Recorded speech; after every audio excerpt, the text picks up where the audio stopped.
नमस्ते दोस्तों। Chapter real number के एक्सरसाइज 1.2 क्वेश्चन नंबर 6। एक्सप्लेन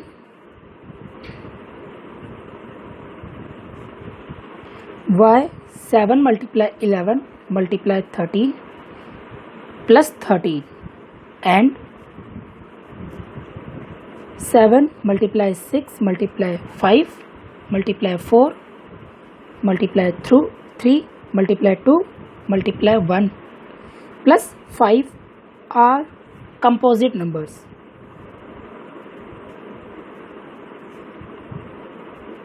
हमें इसमें यह प्रूफ करना है कि 7 × 11 × 13 + 13 एक कंपोजिट नंबर है, और इसी तरीके से मैं 7 × 6 5 4 3 2 1 + 5 ये भी एक कंपोजिट नंबर है। हमें ये प्रूफ करना है। तो इसके लिए कंपोजिट नंबर क्या होता है कि कंपोजिट नंबर्स वो नंबर होते हैं जिनके 2 से ज़्यादा फैक्टर होते हैं। जैसे एक तो इसका फैक्टर 1 हो जाएगा, एक ये खुद और एक अदर नंबर्स। जैसे कि हमारे पास में कोई नंबर है 16, तो 16 के फैक्टर्स क्या क्या हो जाएंगे 1 2 8 और 16। 1 2 4 8 और 16 जिस नंबर से ये नंबर डिवाइड होते हैं वो कंपोजिट नंबर्स होते हैं। देखिए सॉल्व किस तरीके से करेंगे इसको। हमारे पास में है 7 × 11 × 13 + 13। तो इसे सॉल्व करने के लिए इन दोनों में से हमारे पास में 13 कॉमन आ रहा है। ब्रैकेट यहाँ पे हो जाएगा 7 × 11 और यहाँ पे हो जाएगा 1। फिर इसे आगे सॉल्व किया। 13 × 7 × 11 77 77 + 1 78। अब इसके जो फैक्टर्स होंगे वो फैक्टर्स क्या क्या हो रहे हैं।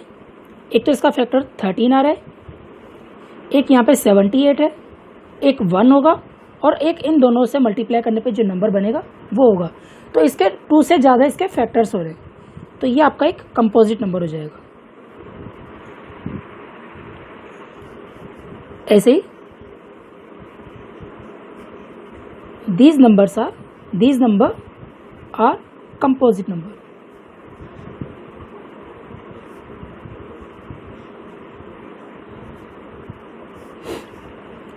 इसी तरीके से सेकंड करेंगे। 7 × 6 5 4 3 2 1 + 5। दोनों नंबर्स में से 5 कॉमन आ रहा है, तो 5 कॉमन आ जाएगा और ये हो जाएगा 7 × 6 4 3 2 1 + 5 कॉमन आ गया, तो यहाँ पे 1 आ जाएगा। इसको आगे सॉल्व किया। 5 मल्टीप्लाई, इसे मल्टीप्लाई कर लिया। मल्टीप्लाई करने पे और +1 करने पे ये आपके आएगा 1009। दोनों को मल्टीप्लाई किया तो ये हो जाएगा 5045। तो इसके फैक्टर्स क्या क्या हो जाएंगे। एक तो इसका फैक्टर 5 हो जाएगा, एक 1009 हो जाएगा, एक 1 होगा और एक 5045 होगा। तो इसके भी 2 से ज़्यादा फैक्टर्स हो रहे हैं, तो ये भी क्या हो जाएगा composite number. This number is composite number.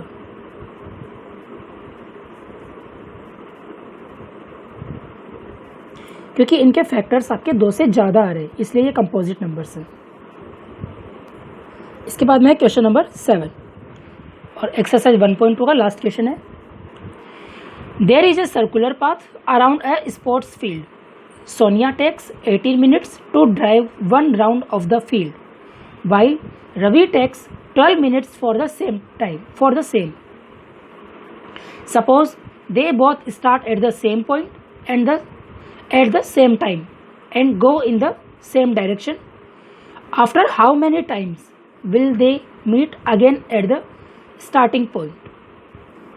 इस क्वेश्चन में करना क्या है कि एक सर्कुलर पाथ है, उस सर्कुलर पाथ को 1 राउंड कंप्लीट करने में सोनिया 18 मिनट का टाइम लेती है, और उसी ग्राउंड को सर्कुलर पाथ पे एक चक्कर पूरा कंप्लीट करने में रवि 12 मिनट टाइम लेता है। अगर सपोज करते हैं अगर दोनों सेम पॉइंट पर सेम टाइम से उस पर चलना स्टार्ट करते हैं एक ही सेम डायरेक्शन में, तो कितने मिनट के बाद वो वापस से एक दूसरे से मीट करेंगे। तो इसके लिए क्या करना होगा, हमारे पास में है एक तो सोनिया तो ले रही है 18 मिनट और रवि ले रहा है 12 मिनट। तो कम से कम वो टाइम कितना होगा जिस पर दोनों फिर से मिलते हैं। तो इसके लिए हम क्या फाइंड करेंगे, इसमें least common multiple LCM, LCM of 18 and 12, दोनों के फैक्टर्स किए। LCM हम डायरेक्ट दोनों से भी निकाल सकते हैं। 2 से डिवाइड होगा, 2 9 जा 18, 2 6 जा 12, फिर से 2 से 9 एज इट इज, 2 3 जा 6, फिर 3 का डिवाइड किया, 3 3 जा 9, 3 1 जा 3, फिर 3 का 1।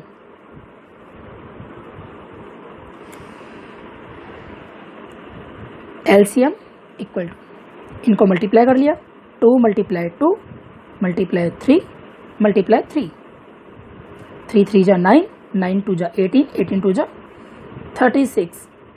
तो इसका LCM आया 36 मिनट।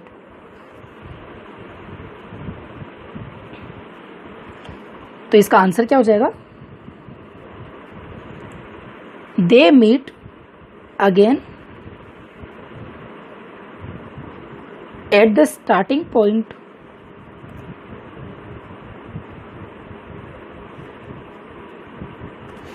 Equal to 36 minute. वो फिर से 36 मिनट के बाद में एक दूसरे से फिर से वो मीट करेंगे। इस तरीके से आपकी एक्सरसाइज 1.2 कंप्लीट हो गई। इसके बाद में कुछ थ्योरम्स हैं, जैसे देखिए, prove that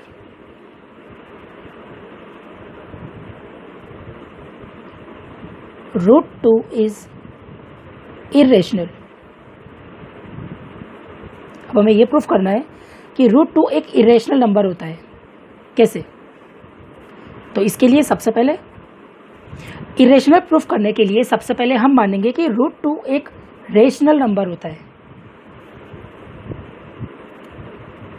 let us assume √2 is rational number, और रेशनल नंबर क्या होता है, जिसे हम P/Q की फॉर्म में लिख सके, P/Q या फिर A/B। तो √2 को हमने मान लिया A/B। यहाँ पर A and B where A and B are coprime number. अब ये को प्राइम नंबर क्या होता है? को प्राइम नंबर वो नंबर्स होंगे कि जैसे हमारे पास में ये दोनों नंबर्स हैं A और B, तो A और B में कोई भी एक कॉमन फैक्टर नहीं होना चाहिए, 1 के अलावा कोई भी कॉमन फैक्टर नहीं होना चाहिए। यही क्या होता है? को प्राइम नंबर। तो √2 equal to A/B where A and B are coprime number. यहाँ पे मैंने क्रॉस मल्टीप्लाई किया, B √2 इक्वल टू A, दोनों तरफ मैंने स्क्वायर कर दिया, तो ये हो जाएगा B √2 का whole square equal to A square. इसका स्क्वायर किया, B स्क्वायर और √2 का स्क्वायर 2, तो ये हो जाएगा 2B square equal to A square. इसको हमने दे दिया इक्वेशन 1। अब हमने यहाँ से क्या किया, 2 का डिवाइड किया, B square equal to A square upon 2। अब यहाँ देखिए, अगर A स्क्वायर 2 से डिवाइड होता है तो हमारा जो A होगा वो भी क्या होगा, 2 से डिविजिबल होगा। A square is divisible by 2, then A is also divisible by 2। देखिए यहाँ पे फिर से, अगर A स्क्वायर 2 से डिविजिबल है तो हमारा A भी 2 से डिविजिबल होगा। जैसे कोई एग्जांपल लेते हैं, जैसे हमारे पास में कोई नंबर है 16, तो 16 4 का स्क्वायर होता है, तो ये हो जाएगा 4 स्क्वायर अपॉन 2। अगर 4 स्क्वायर यानी कि 16 अगर 2 से डिविजिबल है तो हमारा 4 भी 2 से डिविजिबल होगा।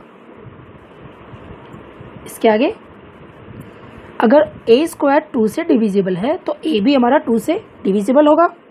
तो a अपॉन 2, a जब हमारा 2 से डिविजिबल है तो हमने मान लिया कि a जब 2 से डिविजिबल हुआ तो ये c टाइम्स डिवाइड हुआ, और यहाँ पे c क्या है, c is some integer, c कोई एक इंटीजर है।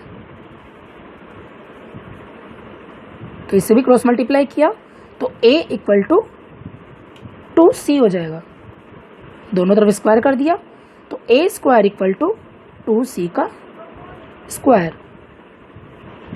a square equal to 4c square, ये हो जाएगी सेकेंड इक्वेशन। इसके बाद from equation first and second, equation first और सेकंड से, इक्वेशन फर्स्ट थी हमारी 2b square equal to a square, और इक्वेशन सेकंड है a square equal to 4c square. तो इक्वेशन फर्स्ट और इक्वेशन सेकंड मेरी इक्वल हो जाएगी क्योंकि दोनों a स्क्वायर के इक्वल है। 2b square equal to 4c square, 2 से 4 कैंसिल आउट हो जाएगा, 2 1 जा 2, 2 2 जा 4, तो ये हो जाएगा b square equal to 2c square. अब यहाँ फिर से यही होगा, 2 का डिवाइड कर दिया तो c square equal to b square upon 2। फिर से b स्क्वायर अगर 2 से डिविजिबल है तो b भी 2 से डिविजिबल होगा, b square is divisible by 2, then b is also divisible by 2। अगर b स्क्वायर 2 से डिविजिबल है तो b भी मेरा 2 से डिविजिबल होगा। इसका क्या मतलब होगा, देयरफॉर a भी मेरा 2 से डिविजिबल है और b भी मेरा 2 से डिविजिबल है, तो a और b में जो 2 होगा वो मेरा एक कॉमन फैक्टर हो जाएगा। Therefore a and b have at least 2 as a common factor। a और b में मेरा 2 एक कॉमन फैक्टर हो गया। लेकिन हमने स्टार्टिंग में क्या अज्यूम किया था कि a और b मेरे को प्राइम है, 1 के अलावा और कोई फैक्टर नहीं होंगे, लेकिन इसे सॉल्व करने पे हमारे a और b में 2 एक कॉमन फैक्टर आ रहा है। But this contradict the fact that a and b have no common factor। हमने स्टार्टिंग में यह अज्यूम किया था कि a और b में कोई भी कॉमन फैक्टर नहीं है, no common factor other than 1, 1 के अलावा कोई भी कॉमन फैक्टर नहीं है।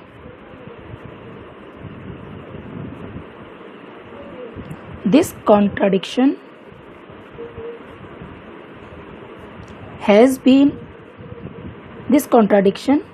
has arisen because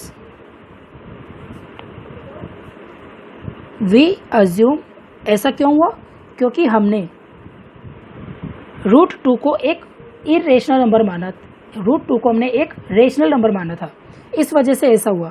we assume that √2 is rational, so √2 is irrational number।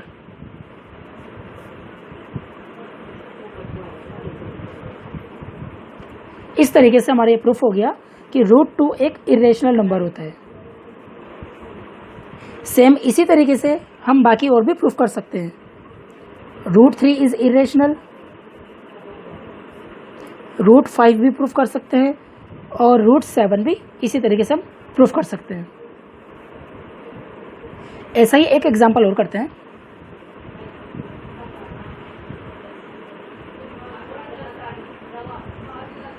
Proof that 5 minus √3 is irrational number.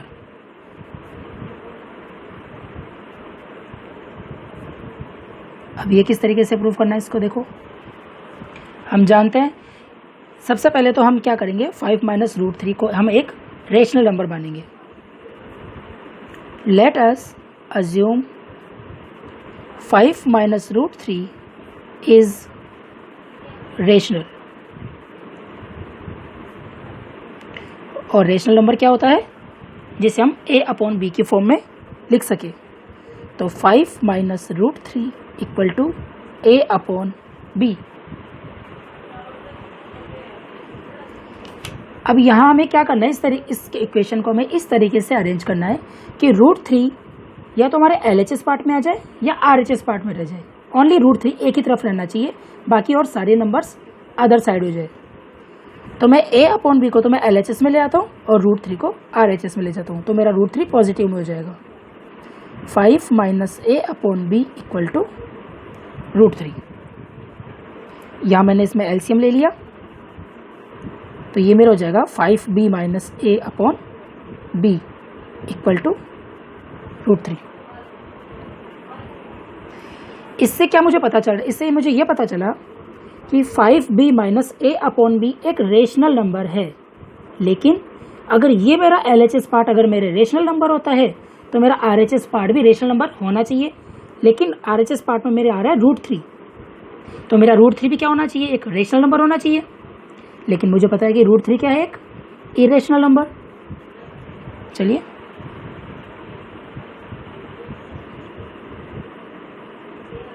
we get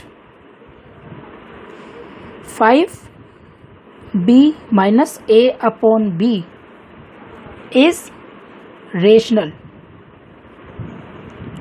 So √3 is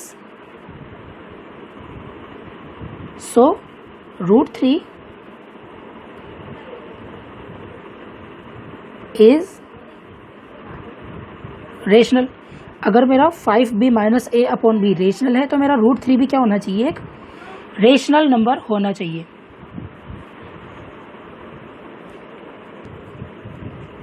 but this contradict that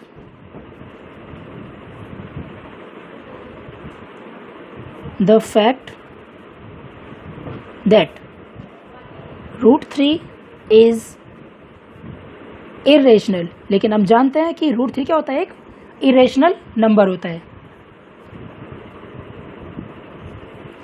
this contradiction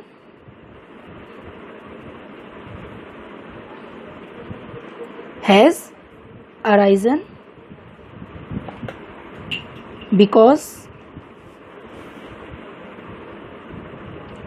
because of or incorrect assumption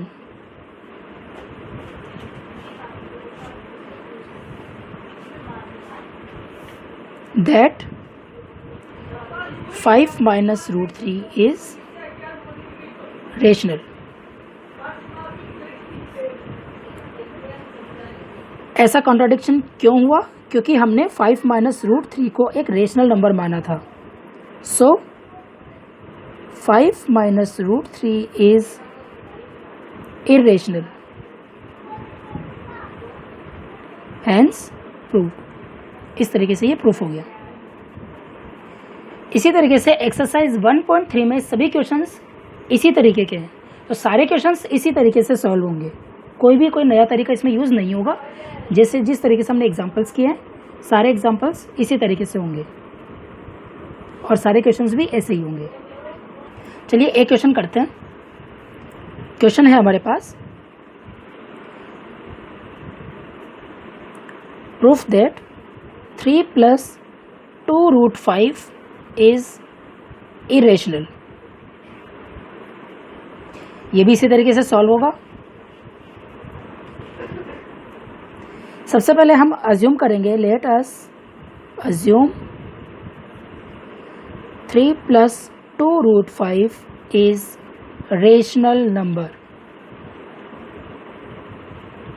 और जब ये rational number है तो इसे हम a upon B की form में लिख सकते हैं। तो 3 plus 2 root 5 equal to a upon B.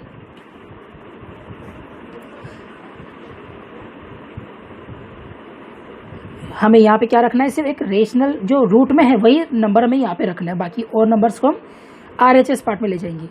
तो ये हो जाएगा 2 root 5 equal to a upon b minus 3 और 2 का डिवाइड हो जाएगा तो root 5 equal to a upon b minus 3 upon 2।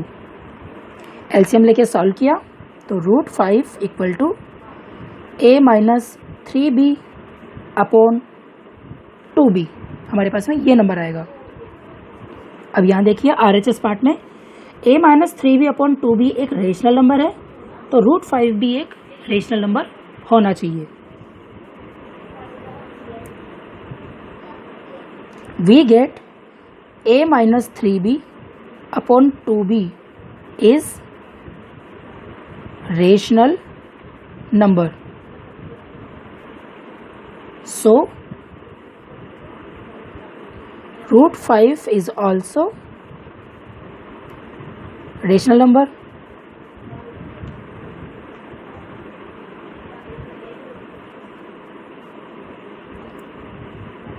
But this contradicts the fact that root 5 is irrational।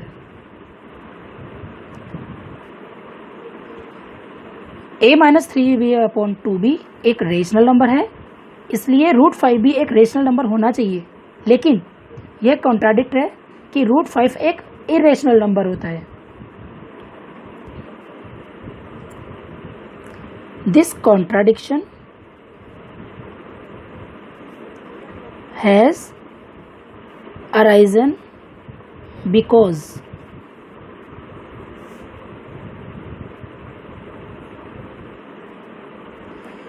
or incorrect assumption